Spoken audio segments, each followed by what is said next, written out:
Assalamualaikum everyone. Welcome to Professional Graphic Design. Adobe Illustrator. Second number logo design. Number 3 t-shirt designs and number 4 business card and stationery design.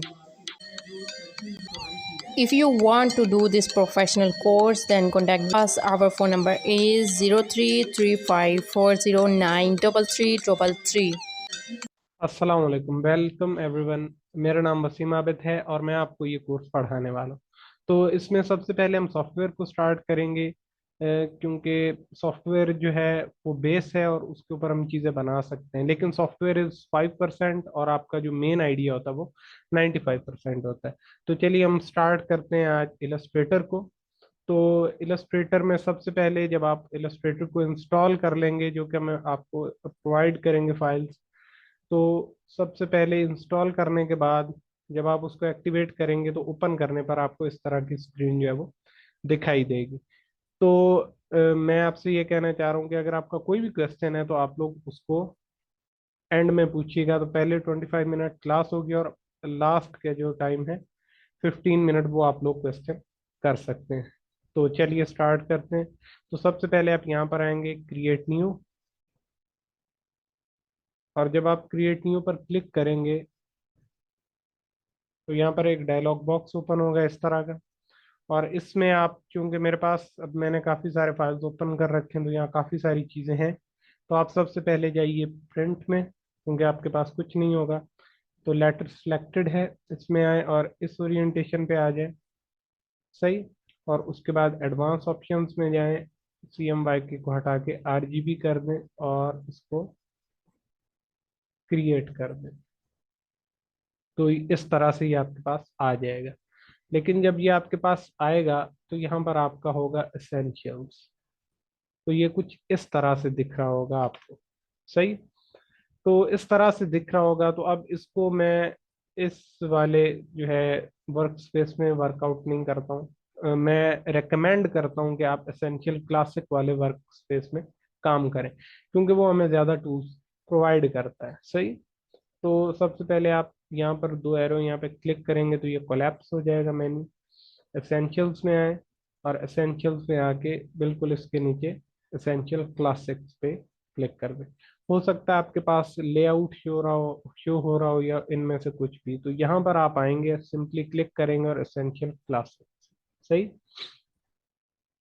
तो ये इस तरह से बन जाएगा। फिर भी इसमें ये वाला जो है ये आपके पास यहाँ पे अवेलेबल नहीं होगा। ठीक है। तो आप इसको क्या करेंगे, विंडोज में जाएंगे और यहाँ पर नीचे आएंगे और यहाँ पर आएगा पाथ फाइंडर। आप इस पर क्लिक करें तो ये पूरा मेन्यू ओपन हो जाएगा। यहाँ इन एरो पे क्लिक करेंगे, कोलैप्स हो जाएगा। और यहाँ से आप क्लिक करके ड्रैग करेंगे तो आप इसको मूव कर सकते हैं। और यहाँ पे लाके जब इस वाले सेक्शन में ये ब्लू हो जाएगा यहाँ पे, तो आप इसको छोड़ दें। अब देखिएगा, मैं इसको यहाँ पे लाता हूँ तो ये देखें यहाँ पे ब्लू हो गया। तो यहाँ पे आप इसको छोड़ सकते हैं। तो ये इस तरह से आपका ये सेक्शन यहाँ पे कंप्लीट हो जाएगा। अच्छा जी। तो हम यहाँ से स्टार्ट करते हैं। सबसे पहले आज हम जो चीज़ देखने वाले हैं वो है selection tools. So selection tools जो हैं वो सबसे ज़्यादा इम्पोर्टेंट होते हैं, क्योंकि सिलेक्शन ही आपको अ, इस तरह के जो वेक्टर बेस्ड सॉफ्टवेयर होते हैं यहाँ पर आपने सारी चीज़ें क्रिएट करनी होती हैं with the help of tools. तो उसमें आपके लिए सिलेक्शन टूल्स बहुत ही ज़्यादा इंपॉर्टेंस रखते हैं, क्योंकि ये आप इसमें जो भी शेप बनाएंगे ये उसको एज एन ऑब्जेक्ट ट्रीट करता है। और यहाँ पर अगर 10 ऑब्जेक्ट हैं तो उनमें से कौन से ऑब्जेक्ट के ऊपर आप ऑपरेशंस परफॉर्म करना चाह रहे हैं, कंप्यूटर को ये कैसे पता चलेगा। जब आप उस ऑब्जेक्ट को सिलेक्ट करेंगे तो उसके बाद कंप्यूटर को या आप समझ लें सॉफ्टवेयर को पता चलेगा कि इसके ऊपर फंक्शंस अप्लाई करने। तो मोस्ट ऑफ द टाइम ये आपके जितने यहाँ पर फंक्शंस होते हैं वो उसी पर अप्लाई हो रहे होते हैं, ऑब्जेक्ट पे जो सिलेक्टेड होता है। जो सिलेक्टेड नहीं होता उस पर ऑब्जेक्ट, उन ऑब्जेक्ट्स के ऊपर फंक्शन अप्लाई नहीं हो रहे होते। सही। तो सिलेक्शन किस तरह से वर्कआउट करती है, और इसमें हमारे पास कुछ एसेंशियल टूल्स भी हैं सिलेक्शन के। हमारे पास यहाँ पर एक पूरा सेक्शन है, तो इनमें कुछ एसेंशियल टूल्स भी हैं। तो उनको भी हम देख लेते हैं। सबसे पहले हम यहाँ पर कुछ क्रिएट कर लेते हैं। और चलिए, यहाँ पर मैंने एक बॉक्स क्रिएट कर लिया। तो अब देखते हैं कि हमारे पास क्या चीज़ें अवेलेबल हैं। तो सबसे पहले आप सिलेक्शन टूल में आएंगे, वी इसका जो है वो, अगर आप शॉर्ट की इसकी जानना चाहें तो वो है वी। तो आप कोई भी और टूल सिलेक्टेड, जैसे ही आप अपने कीबोर्ड के ऊपर वी प्रेस करेंगे तो आप सिलेक्शन टूल में चले जाएंगे। चलिए, अब जैसे ही आप क्लिक करेंगे तो इसके अराउंड में एक बाउंडिंग बॉक्स बन जाएगा, ये आपको नजर आ रहा होगा। तो सबसे पहले ये आपको स्केलेबिलिटी देता है।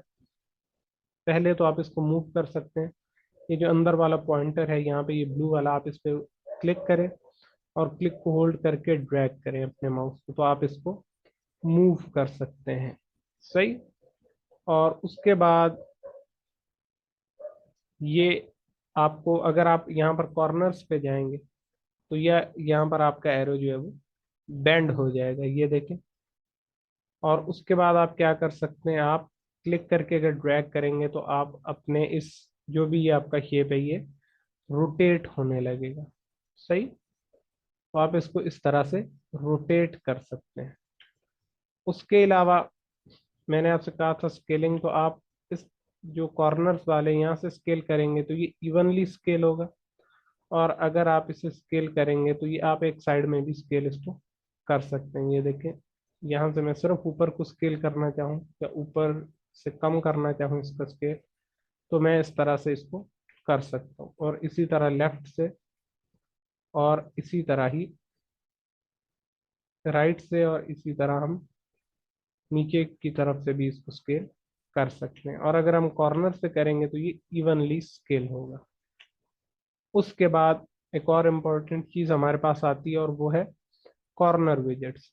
तो अगर आप क्लिक करेंगे तो कॉर्नर विजेट सिलेक्ट हो जाएगी। ये कॉर्नर विजेट इसलिए कहते हैं कि जब आप इसको क्लिक करके ड्रैग करेंगे तो जिस भी कॉर्नर से आप इसको लाएंगे वो कॉर्नर राउंड हो जाएगा। और अगर आप सेलेक्ट नहीं करते और ऐसे ही किसी के ऊपर क्लिक करके ड्रैग करते हैं तो चारों की चारों विजेट्स जो है वो एक साथ ड्रैग होंगी और आपकी शेप इस तरह से बन जाएगी। एक बार फिर देख लें, क्लिक करके ड्रैग करेंगे तो ये इस तरह से आप देख रहे हैं कि ये कॉर्नर्स जो है वो बेंड हो गए। सही। अगर आप किसी सिंगल के ऊपर क्लिक करेंगे तो आप उसको सिंगुलरली या एक सिंगल फॉर्म में, अब ये देखिए सिर्फ एक ही कॉर्नर यहाँ से हुआ, मैं इस पर क्लिक करता हूँ ये सिलेक्ट हो जाएगी। जो भी चीज़ ब्लू होगी वो सिलेक्टेड होगी, वरना अभी आप देखें कि ये ब्लैक है, जब मैं क्लिक करूंगा तो ये भी ब्लू हो जाएगा। सही। तो अगर आप ये देखें अभी व्हाइट है और इसके ऊपर क्लिक करेंगे तो ये ब्लू हो जाएगी। अब ब्लू है तो इसका मतलब ये सिलेक्टेड है। अब आप क्लिक करके ड्रैग करेंगे, ये देखें, अब मैं सिलेक्शन टूल ही है, मैं साइड में क्लिक करता हूँ तो अनसेलेक्ट हो जाएगा। तो अब आप देखेंगे ये हमारे पास कुछ एक लीफ जैसा यहाँ पर बन गया है। और फिर अगर मैं आता हूँ और इस पे, ये देखें, और फिर आता हूँ और यहाँ पे आके क्लिक करता हूँ तो आप देखेंगे ये कॉर्नर विजेट एक ये है। लेकिन अब इश्यू ये है कि यहाँ वाले जो दो कॉर्नर विजेट्स हैं, जो इस कॉर्नर का और इसका, हम उसको मूव नहीं कर पाएंगे। ये देखें, तो जब आप आकर कॉर्नर विजेट के ऊपर होवर ओवर करेंगे तो वो कॉर्नर विजेट किस वाले एरिया का है या किस एरिया को उसने बेंड किया, किस कॉर्नर को उसने बेंड किया, वो वाली पूरी लाइन आपको शो कर देगा। जैसे ही आप क्लिक करेंगे तो वो लाइन ब्लू हो जाएगी। अब देखिएगा मैं नीचे वाली पे होवर ओवर करता हूँ तो ये ब्लू, तो यानी अगर मैं इसको मूव करूंगा तो वो वाली लाइन जो है वो, ये वाली लाइन जो है वो चेंज होगी। देखिए मैं क्लिक करता हूँ ये सिलेक्ट हो जाएगा, मैं मूव करूंगा तो सिर्फ वही वाला कॉर्नर मूव होगा। सिमिलरली ये इस वाली लाइन को शो कर रहा है, तो मैं अगर क्लिक करता हूँ और फिर मैं ड्रैग करता हूँ तो ये वाला शो, ये देखेंगे इस तरह से इसमें चेंजेस आ गई। लेकिन अब देखिए अब ये दोनों यहाँ पे कॉर्नर विजेट्स शो हो गए, क्योंकि अब यहाँ पर हम कुछ ना कुछ बेंड कर सकते हैं कॉर्नर को। तो देखिए ये इस तरह से बन गया। अगर मैं चाहूंगा तो इसको भी, इसको यहाँ से बेंड कर सकता हूँ और इसको भी यहाँ से बेंड कर सकता हूँ। सही। तो ये इस तरह से बेंड हो जाएगा। लेकिन अगर मैं इसको इतना बेंड कर दूंगा कि ये देखिए अब ये यहाँ पर ये रेड हो जाएगा, इसका मतलब ये और आगे बेंड नहीं हो सकता। अगर मैं इसको क्लिक करके ड्रैग करूँ तो अब देखिए रेड है, पीछे करता हूँ तो ये, अब देखिएगा अगर मैं इन दोनों को क्लिक करके ड्रैग करता हूँ, अब देखिए ये सारे सिलेक्ट हो रहे हैं क्योंकि मैंने किसी एक के ऊपर क्लिक करके सिलेक्ट नहीं किया। अब देखिएगा कि मैं इसके ऊपर क्लिक करता हूँ तो ये सिलेक्ट, अब देखिए ब्लू है, मैं इसको करूंगा, ब्लू है, ब्लू है। जब ये रेड हो जाएगा तो इसका मतलब ये इससे आगे बेंड नहीं होगा, ये फाइनल है, दैट्स इट। क्यों फाइनल है? क्योंकि नीचे वाला देखिए हमारे, जब भी ये बैंड किसी एक एंकर पॉइंट को रीच करता है, एंकर पॉइंट क्या होता है मैं आपको अभी बताता हूँ आगे, तो उसके बाद वो बैंड होना बंद कर देता है। सही। तो यहाँ पर एक एंकर पॉइंट है जिसको ये रीच कर गया और इस वजह से ये बैंड होना बंद हो गया। चलिए अब इसको अंडू कर लेते हैं। बाय द वे मैं कंट्रोल जी को प्रेस करता हूँ तो ये उससे अंडू हो जाता है जो भी हमने किया होता है। तो नेक्स्ट टूल है हमारे पास डायरेक्ट सिलेक्शन, आप इस पर क्लिक कर लें और अगर आप हवर ओवर करेंगे तो ये आपको बताएगा कि डायरेक्ट सिलेक्शन टूल जो है उसका एक जो है वो शॉर्ट की है और वो है ए। तो अगर आप वी कीबोर्ड के ऊपर प्रेस करेंगे तो सिलेक्शन टूल में आएगा जो कि ये है ब्लैक कलर वाला, और ए करेंगे तो ये वाइट हो जाएगा यानी डायरेक्ट सिलेक्शन टूल, और आपको यहाँ पर सिलेक्शन चेंज होती भी दिखाई देगी। अब देखिएगा, वी प्रेस करता हूँ तो सिलेक्शन इस तरफ चलेगी, ए प्रेस करता हूँ तो सिलेक्शन इस तरफ आ गई। अच्छा अब देखिए इसमें और उसमें क्या फर्क है। अब देखिए यहाँ पर एक बाउंडिंग बॉक्स है, सही, लेकिन इस पर जब मैं क्लिक करता हूँ तो अब मैं साइड पे क्लिक करता हूँ, फिर से इस पर क्लिक करता हूँ, अब ये देखिए अनसेलेक्टेड है, तो ये आपको 4 पॉइंट्स नजर आ रहे होंगे, 1, 2, 3 एंड 4, ये 4 पॉइंट्स के हैं। एक्चुअली वेक्टर सॉफ्टवेयर के अंदर जो भी शेप बनती है वो एंकर पॉइंट्स के ऊपर बनती है, वो एंकर पॉइंट से अलग नहीं बन सकती। सही। तो कोई भी जो शेप बनेगी वो एंकर पॉइंट्स के ऊपर बनेगी। तो एक क्लोज शेप को बनाने के लिए एटलीस्ट 3 एंकर पॉइंट्स होंगे, यानी कि 1, 2 और 3, और वो 3 का मतलब है कि एक ट्राई शेप बनेगा। सही। 1 मिनट। तो ये ट्राई बना है अगर, अब देखिएगा अगर मैं इसको सेलेक्ट करता हूँ तो 1, 2 एंड 3, तो 3 एंकर पॉइंट बहुत ही जरूरी है अगर आपने इस तरह का क्लोज टाइप का शेप बनाना है। लेकिन अगर आपने सीधी लाइन बनानी है तो उसके लिए आपको 2 ही एंकर पॉइंट लगते हैं, ये मैं आपको दिखाता हूँ। अब देखिएगा कि यहाँ पर मैं डायरेक्ट सिलेक्शन में आता हूँ तो 1 anchor point, 2 anchor point, 3 anchor point और 4 एंकर पॉइंट।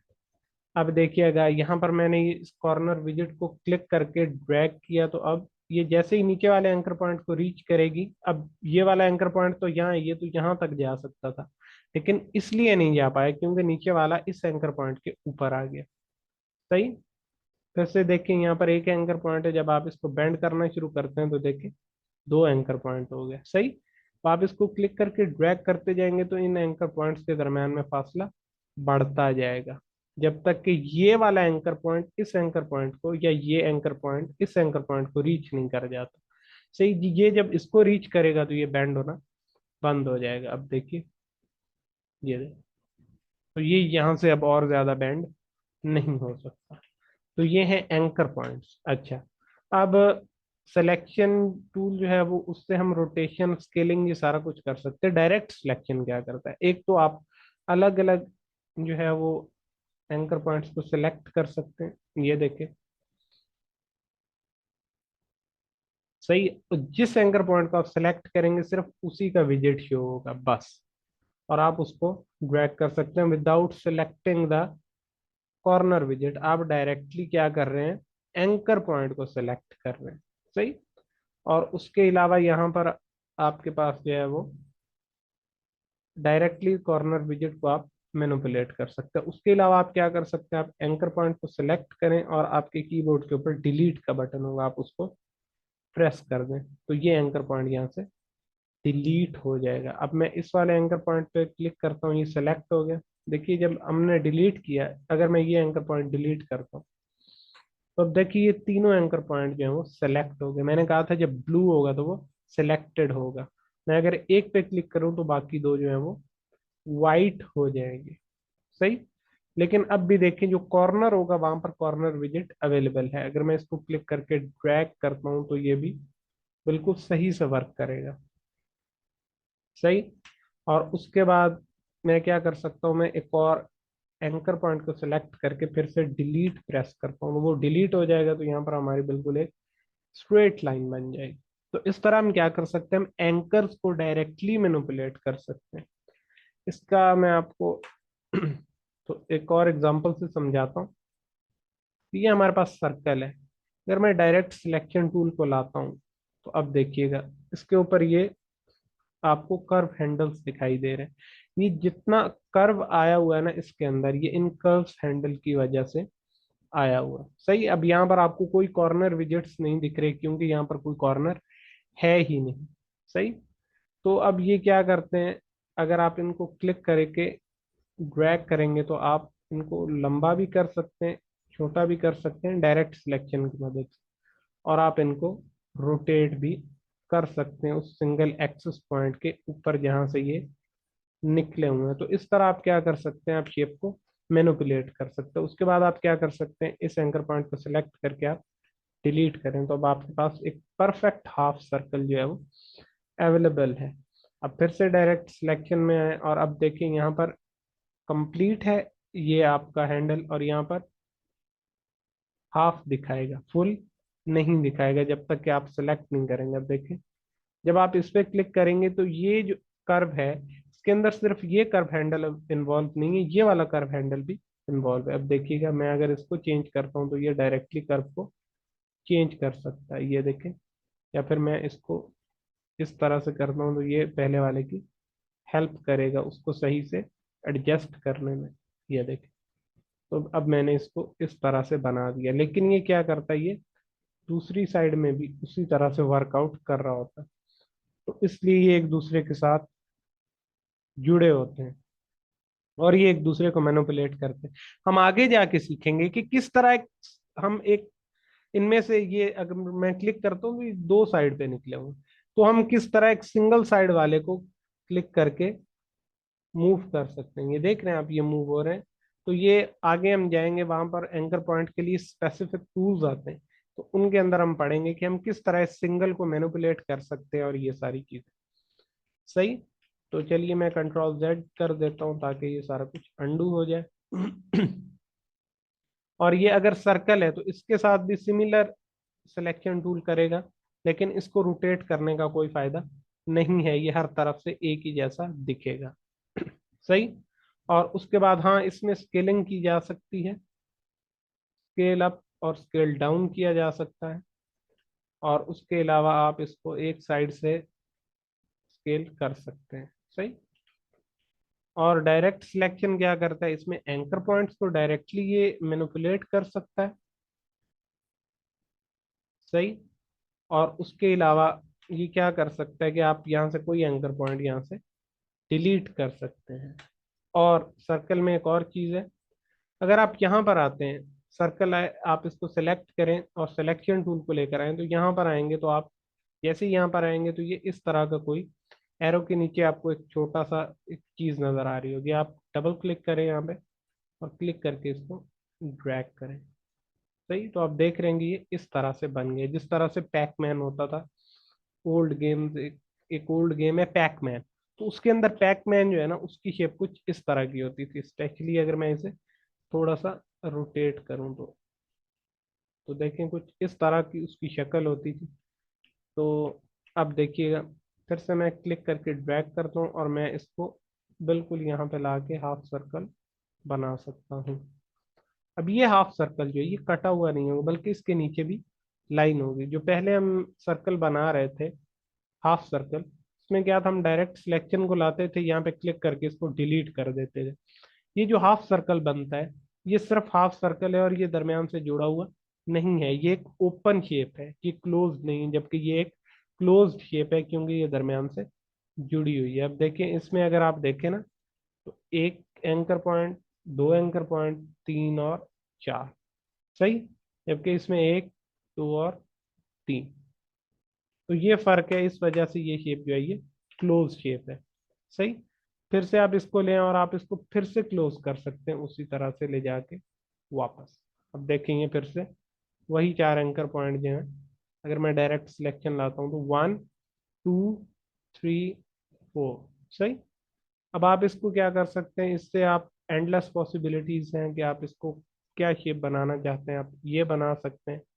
सही, fourth of a circle, half circle, one third, या ये देखिए उसके एक दो और तीन हिस्से हैं और एक हिस्सा वहां से गायब है, और यहाँ से आप इसको कंप्लीट भी कर सकते हैं। सही।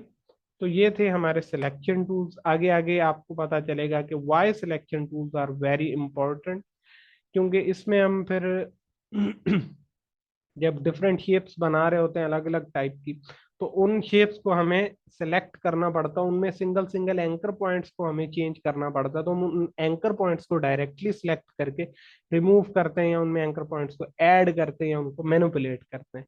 और उसके अलावा हमें ओवरऑल शेप्स चाहिए होती हैं, जैसे हमें उसको रोटेट करना है, या स्केल अप करना है, स्केल डाउन करना है। तो these tool are very important. इसके नीचे वाले जो दो टूल हैं वो अभी मैं आपको नहीं पढ़ाऊंगा, मैं आपको आगे जाके पढ़ाऊंगा, क्योंकि उनका जो है वो अभी आपको सही से समझ नहीं आएगी। तो जब हम शेप्स बना रहे होंगे तो उनमें हम बाकी के दो को पढ़ लेंगे, क्योंकि उनका कुछ कलर्स से लेना देना है, और आप सेलेक्ट करते हैं सारी शेप्स को, आप एक ही कलर करते हैं और वो सारी शेप्स में ऑटोमेटिकली हो जाता है जो सिलेक्टेड होते हैं। लेकिन वो तब आएगा जब हम कलर्स में और बाकी चीजों में आगे जाएंगे, अभी तो हम बिल्कुल स्टार्ट में। तो ये आज हमने देख लिया सिलेक्शन किस तरह से वर्क करता है, और डायरेक्ट सिलेक्शन किस तरह से वर्क करता है, और ये क्या चीजें मैनिपुलेट कर सकते हैं किसी एक बेसिक शेप के अंदर। तो अगर इसके बारे में आपका कोई भी क्वेश्चन है तो आप पूछ सकते हैं। आज हम क्लास को छोटा रखते हैं इंशाल्लाह, और फिर इसको आगे लेकर चलेंगे। तो आई गेस ये सारा इलस्ट्रेटर जो है वो 1 से 1.5 वीक में कवर हो जाएगा, और फिर हम उसके बाद जाएंगे कि हाउ थ्योरीज वर्क, एक डिजाइन कैसे बनता है, और एक डिजाइन के बिहाइंड में थ्योरीज क्या है। अगर एक डिजाइन एक तरह से दिख रहा है ना कि ये एक बिल्कुल जो है ये एक रेक्टेंगल है, या एक सर्कल है, या हाफ सर्कल है, और उसके अलावा एक स्टार है, या एक ट्राइएंगल है, ट्राइएंगल के अंदर सर्कल है, ये सर्कल के अंदर ट्राइएंगल है, और इसके अलावा डिफरेंट शेप्स हो सकती हैं, जैसे कि हमारे पास जो ऑर्गेनिक शेप्स हैं कि एक एनिमल का शेप किस तरह का है। तो ये सारी शेप्स हैं, और ये किस तरह से हैं, और ये जिस तरह से हमें दिखाई दे रही हैं अच्छी लग रही हैं, तो वाई, ये इस तरह से क्यों है, और हम इन्हें कैसे क्रिएट कर सकते हैं। ये हमारा बेसिक मकसद यहाँ पर ये है कि मुझे आपको इस काबिल बनाना है कि आप कोई भी शेप जो आप देख लो आपके सामने पड़ी हो, आप इन टूल्स की मदद से, इन सारे टूल्स की मदद से उसको क्रिएट कर सकें विदाउट कॉपी पेस्टिंग इट। सही।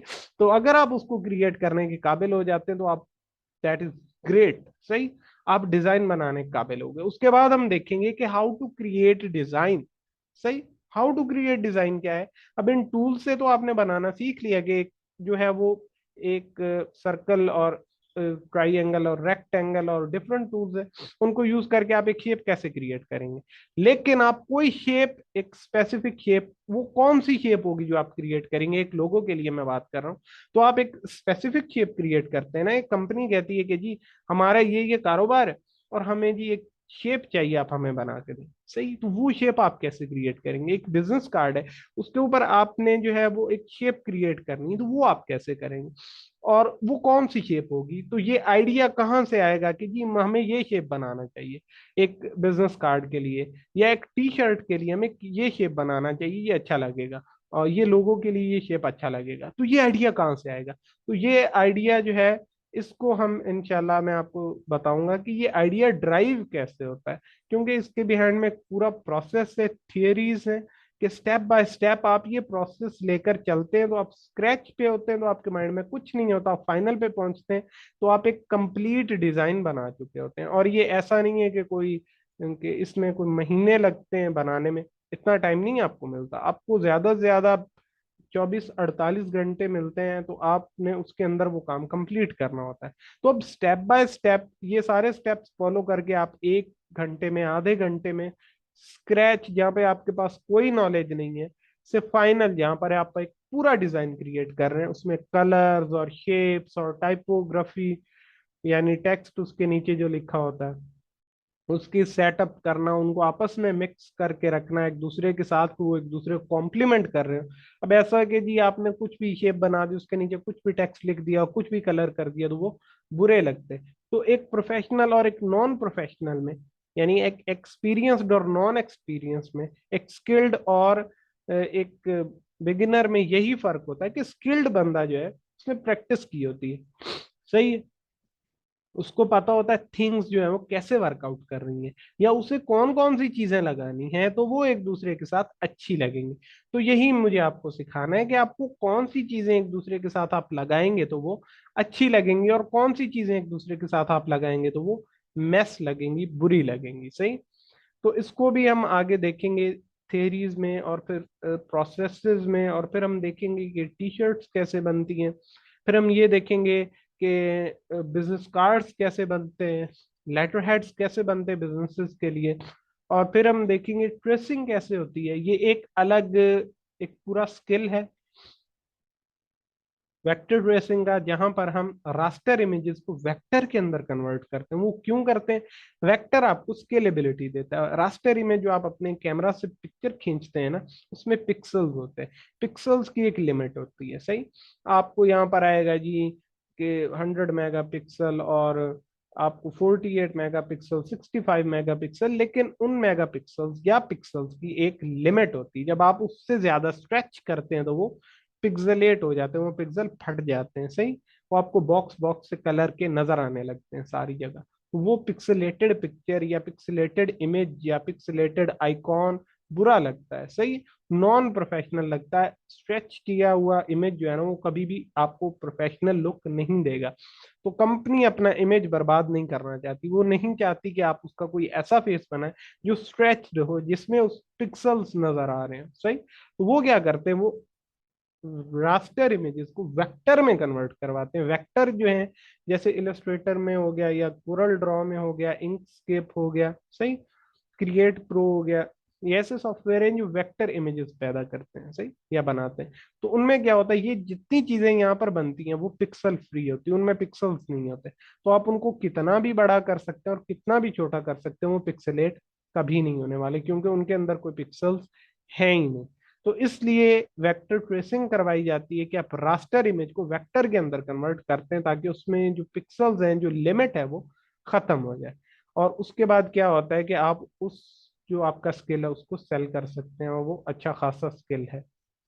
उसके अलावा लोगो डिजाइन का तो आपको पता है। इसके अलावा बिजनेस कार्ड जो है वो letter head design, stationery design इसे कहा जाता है, ये एक अलग स्किल की तरह बेचा जाता है। और उसके अलावा टी शर्ट डिजाइन जो है, एक तो ये स्किल है कि आप इसको एज अ स्किल बेच सकते हैं कि जी मैं आप फाइवर के ऊपर गिग्स लगा लें कि जी हम आपको टी शर्ट डिजाइन करके। उसके अलावा यहाँ पर डिफरेंट वेबसाइट्स हैं, वहाँ पे आप एज अ फ्रीलांस डिजाइनर काम कर सकते हैं कि जी आप अपना डिजाइन बनाएं और वेबसाइट के ऊपर अपलोड कर दें।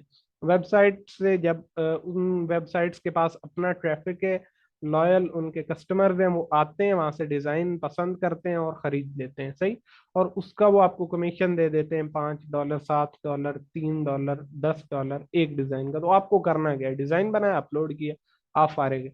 और उसके बाद वो बिक रही है, और वो क्या कर रहे हैं, जब डिजाइनर वो बंदा क्लाइंट आता है और सेलेक्ट करता है, तो वो आपका डिजाइन उठाएंगे, शर्ट उठाएंगे, उसके ऊपर प्रिंट करेंगे और पैक करेंगे और शिप कर देंगे, और पैसे ले लेंगे, और वो पैसे उसमें जितना आपका कमीशन है वो आपको दे देंगे। तो आपको एक बार डिजाइन बनाना है, आपकी शर्ट्स बिकती रहे, आपको पैसे आते रहेंगे, आपको दोबारा नहीं बनाना। सही। तो आप क्या करते, कंटिन्यूअसली कुछ ना कुछ डिजाइन डालते रहते हैं। तो जितने ज्यादा डिजाइन होते हैं उतने ज्यादा बिकने के चांसेस, उतने ज्यादा पैसे के चांसेस हमारे पास बनते रहते हैं। तो आप एज अ फ्रीलांस डिजाइनर भी काम कर सकते हैं, और आप गिग्स भी लगा सकते हैं, और ये सर्विस ऑफर कर सकते हैं, डिजाइन ऑफर कर सकते हैं, सर्विसेज ऑफर कर सकते हैं। सही। तो यहाँ पर काफी एक वाइडर हमारे पास रेंज है। उसके बाद फिर हम ये भी देखते हैं कि कीवर्ड्स कैसे काम करते हैं। मोस्ट इंपॉर्टेंट चीज जो है ना आजकल दुनिया में, वो है कीवर्ड्स, डाटा। अगर आप एक ऐसा डिजाइन बनाए जिसको पिछले 2 साल में किसी ने सर्च ही नहीं किया, तो आपका डिजाइन बिकेगा, इसकी कोई गारंटी, 0% चांस है कि डिजाइन बिकेगा। मीन्स वो कभी भी नहीं बिकेगा। लेकिन आपने रिसर्च किया और आपने देखा है कि जी एक डिजाइन है या एक कीवर्ड है, उसके ऊपर 20,000 लोग या 50,000 लोग या 2 मिलियन लोग सर्च कर रहे हैं। सही। तो आपको अंदाजा हो जाएगा कि अगर मैं इसके अराउंड में डिजाइन बनाऊं तो देर आर ब्राइटर चांसेस कि वो डिजाइन बिक जाएगा। तो आप उसी के अराउंड में डिजाइन बनाओगे। सही। तो आप अपनी स्ट्रेटजी बना रहे हो रियल वर्ल्ड डाटा की बेस पे। ऐसा नहीं है कि आप बिल्कुल अंधों की तरह आते हैं और कुछ भी बना देते हैं और फिर बैठे रहते हैं कि जी ओ जी ये तो बिक ही नहीं रहा। सही। तो उससे पहले आप कीवर्ड रिसर्च करते हैं, तो वो भी हम लोग इस फेज में देखेंगे आगे चल के कि वो कैसे करते हैं, और डिफरेंट वेबसाइट्स कौन सी हैं जहाँ पर अपने टी शर्ट के डिजाइन को अपलोड करते हैं, और कौन सी फ्री वाली हैं, और फिर हम बेस्ट ऑप्शंस की भी बात करेंगे, कीवर्ड रिसर्चेस की बात करेंगे, और डिजाइन्स को सर्च करेंगे, और अकाउंट्स बनाएंगे, डिजाइन्स बनाएंगे, अपलोड करेंगे। सही। तो ये सारा कुछ मैं आपको आगे चल के बताऊंगा। तो आज की क्लास के लिए यही था, सिलेक्शन टूल्स पर ही रखते हैं ताकि ये ज्यादा लेंथी ना हो जाए। तो अगर आप लोगों को कोई क्वेश्चन है अब तक यहाँ तक, तो आप लोग पूछ सकते हैं। जी।